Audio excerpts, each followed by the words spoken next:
காதோரமா அவ தான்டா அவன் வாழ்க்கை, அவளை விட்டுறாதடான்னு யாரோ சொல்ற மாதிரி கேட்டுச்சு.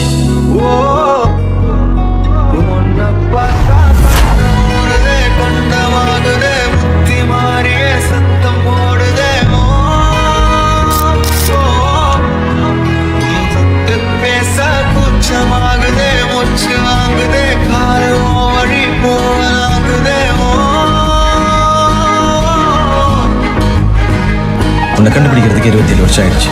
இதுக்கு மேல நான் வெயிட் பண்ண முடியாது. ஸோ டக்குன்னு சொல்லிடுறேன்.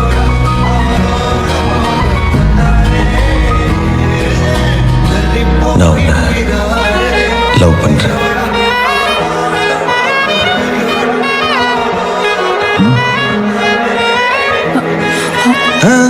நீயும் டக்குன்னு சொல்லணும்னு அவசியம் இல்லை. கொஞ்சம் டைம் எடுத்துக்கோ. வெயிட் பண்றேன்.